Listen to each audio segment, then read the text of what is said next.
आज के दौर में अपनी लोकप्रियता और कामयाबी पर इतराने वाली हीरोइनों को शायद ही पता होगा कि एक समय ऐसी हीरोइन हुई जिनकी फिल्मों को देखने के लिए नहीं बल्कि उनकी फिल्मों की पोस्टरों को देखने के लिए लोगों की भीड़ लग जाया करती थी। अपने को महान बताने वाले कई अभिनेता और अभिनेत्रियां उम्र ढल जाने के बाद भी फिल्मों में काम पाने की आस लगाए रहते हैं, लेकिन एक ऐसी अभिनेत्री थी जिसने उस समय ग्लैमर भरे अभिनय की दुनिया को तिलांजलि देकर सन्यासी बन गई जब वह लोकप्रियता के शिखर पर थी और जिनके दरवाजे पर निर्माता निर्देशकों की भीड़ लगी रहती थी। आज इस वीडियो में जिस अभिनेत्री की कहानी बताने जा रही हूँ उनका जीवन फिल्मी कहानी से भी अधिक रोमांचक है, तो आप बने रहिए हमारे साथ। आपने अगर हमारे चैनल क्लासिक एरा को सब्सक्राइब नहीं किया है तो तत्काल सब्सक्राइब कर लें। तो चलिए वीडियो की तरफ।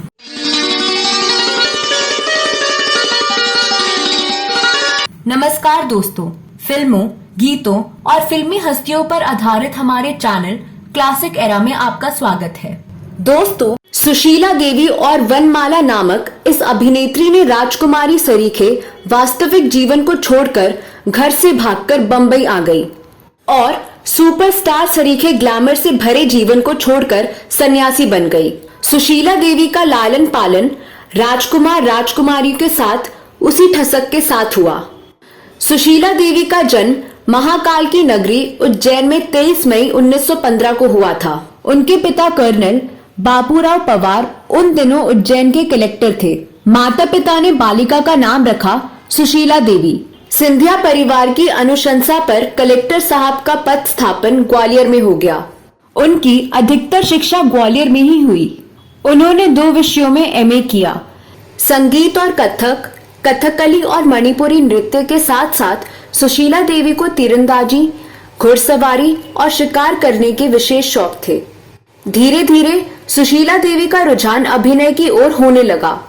हालांकि देविका रानी और दुर्गा खोटे जैसी महिलाओं ने उस समय फिल्मों में काम करना शुरू कर दिया था, लेकिन कुलीन परिवार की महिलाओं को फिल्मों में काम करने की अनुमति नहीं थी। उनके पिता फिल्मों में काम करने के बिल्कुल खिलाफ थे क्योंकि उन दिनों इसे अच्छा नहीं माना जाता था। आगरा विश्वविद्यालय से बीए करने के बाद वनमाला एक दिन घर से भागकर पूना चली गई। वनमाला के इस कदम से उनके पिता ने उनसे सारे संबंध तोड़ लिए। मुंबई की फिल्मी दुनिया में ये किस्सा आज भी सुनाया जाता है कि वनमाला के पिता बाबूराव पवार जब ग्वालियर के रीगल सिनेमा में फिल्म देखने गए तो पर्दे पर अपनी बेटी को देखते ही आपा खो बैठे और पर्दे पर ही गोली चला दी। गोली चलाते ही सिनेमा हॉल में भगदड़ मच गई। इस किस्से को कोई हकीकत बताता है तो कोई कपोल कल्पना। मराठी फिल्म लंपडाफ वनमाला की पहली फिल्म थी। वनमाला के अभिनय की प्रशंसा हुई और उन्हें फिल्में मिलने लगी। 1940 से 50 के दशक में वनमाला ने कई नामी गिरामी अभिनेताओं के साथ काम किया था। सोहराब मोदी की सिकंदर, वी शांताराम की पर्वत पे अपना डेरा और वाडिया ब्रदर्स की शरबती आंखें वनमाला की उल्लेखनीय फिल्में हैं। वनमाला की पहली ब्लॉकबस्टर ऐतिहासिक फिल्म सिकंदर थी जो 1941 में रिलीज हुई थी। मिनरवा मूवी टोन के बैनर तले बने इस फिल्म में उनके साथ सोहराब मोदी और पृथ्वीराज कपूर थे। सोहराब मोदी ने इस फिल्म में पोरस की और पृथ्वीराज कपूर ने अलेक्जेंडर की भूमिकाएं निभाई थी। फिल्म में ईरानी सुंदरी रुखसाना की भूमिका में वनमाला ने ऐसी जान डाली थी कि फिल्म में 2 दिग्गज कलाकारों सोहराब मोदी और पृथ्वीराज कपूर के होने के बाद भी सबसे ज्यादा चर्चा वनमाला के अभिनय और सौंदर्य की ही हुई। उस दौर की ये भव्यतम फिल्म थी जिसके युद्ध दृश्यों की वजह से इसे भारत में ब्रिटिश कंटेनमेंट क्षेत्रों में प्रदर्शन के लिए प्रबंधित कर दिया गया था। 1941 में आई फिल्म चरणों की दासी में दुर्गा खोटे, जिन्होंने मुगले आजम में जोधा बाई की भूमिका की थी, उसमें वे सास बनी थी और वनमाला ने क्रूर सास के सामने एक विनम्र मगर विद्रोही पुत्र वधू की भूमिका निभाकर जबरदस्त छाप छोड़ी थी। उस फिल्म की लोकप्रियता का ये हाल था कि सिनेमा घर के बाहर वनमाला के पोस्टर और बैनर देखने के लिए लोगों की भीड़ लग जाया करती थी। पृथ्वीराज कपूर कहते थे कि वनमाला सचमुच की देवी है, वह हमारी धरती की नहीं चंद्रमा की देवी है। सोहराब मोदी ने कहा था कि ये उनकी जादुई और नशीली आंखें ही थी कि उन्हें सिकंदर में रुखसाना की भूमिका मिली और उनकी अदाकारी के कारण ही फिल्म इतनी अधिक सफल हुई। पहाड़ी सान्याल उसे माला कहते थे। मोतीलाल उसे इस भूलोक की अनुपम सुंदरी और फिल्मी दुनिया की सबसे ज्यादा पढ़ी लिखी कलाकार कहते थे। उन्होंने 1941 से लेकर 1954 तक कई हिंदी और मराठी फिल्में की। उनके बेहतर अभिनय के लिए उन्हें शांताराम अवार्ड मिला। उन्हें वर्ष 2004 में देश का सर्वोच्च सम्मान दादा साहेब फाल्के अवार्ड से भी नवाजा गया। घुड़सवारी और तीरंदाजी वनमाला के शौक थे तो उन्होंने कथक, कथकली और मणिपुरी जैसे शास्त्रीय नृत्यों में भी महारत हासिल की थी। वनमाला की कुछ यादगार फिल्में हैं: महाकवि कालिदास, शहंशाह अकबर, राजा रानी, चरणों की दासी, वसंत सेना, दिल की बात, पर्वत पर अपना डेरा, आरती, शरबती आंखें, खानदानी, बीते दिन, पहला प्यार, हातिम ताई, बैचलर हस्बैंड, आजादी की राह पर, चंद्रहास, अंगारे, भक्त पुराण और श्रीराम भरत मिलाप। वनमाला को सबसे ज्यादा याद किया जाता है श्यामची आई के लिए। इस फिल्म का निर्माण स्वयं वनमाला ने किया था। इस फिल्म में वनमाला ने ऐसी महिला का किरदार निभाया था जिसका पति एक बेटा छोड़कर मर जाता है।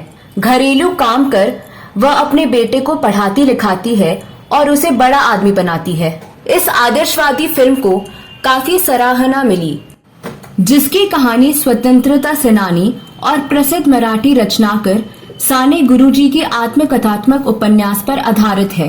वनमाला ने जब पहली बार साने गुरुजी का यह उपन्यास पढ़ा तो उसे पढ़कर उनकी आंखों से आंसुओं का झरना बह निकला।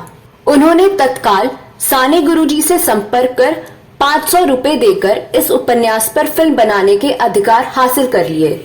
उन्होंने खुद इस फिल्म का निर्माण भी किया और शानदार अभिनय भी किया। सर्वोत्तम फिल्म के लिए इसे राष्ट्रपति का स्वर्ण पदक मिला।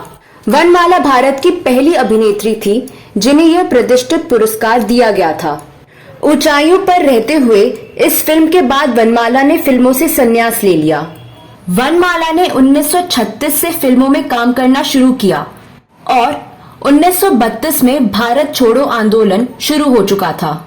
वनमाला ने स्वाधीनता सेनानी अरुणा आसफ अली, अच्युत पटवर्धन और आचार्य नरेंद्र देव को अपने घर में छिपा कर रखा था, जबकि ब्रितानी पुलिस उन्हें गिरफ्तार करने के लिए चारों ओर खोज रही थी। समर्थ, सशक्त लोकप्रियता की तमाम ऊंचाइयां छूने के बाद वह ग्लैमर की दुनिया से विमुख हो गई और साध्वी बनकर वृंदावन चली गई। फिर उन्होंने अपने अंतिम दिन ग्वालियर में बिताए। फिर अपने पिता के घर वापस आई और उनसे माफी मांग ली। पिता ने उन्हें माफ कर दिया। वनमाला ने समाज सेवा, कला और शिक्षण से अपना नाता जोड़ लिया। श्री स्वामी हरिदास कला संस्थान की नींव उन्होंने रखी। सन्यासी जीवन में उन्होंने एक बार फिर अपने बचपन के नाम को रखा और वह सुशीला बहन के नाम से जानी जाने लगी। वे फिजूल खर्ची के बिल्कुल खिलाफ थी और जितना भी पैसा वे बचाती थी सारा समाज सेवा में लगा देती थी। वनमाला की निजी जिंदगी हमेशा चर्चा के केंद्र में रही है। उनके पहले पति पीके सावंत के साथ संबंध खराब होने के बाद वनमाला आचार्य अत्रे के करीब हो गईं। अपने जीवन के अंत में उन्होंने कहा, मैं किसी की पत्नी नहीं हो सकती। वनमाला के अंतिम दिनों में सबसे निकटतम रहे प्रफुल्ल चंद तावड़े कहते हैं, वनमाला अंतिम दिनों में दिन में 3 बार पाकीज़ा फिल्म देखती थी।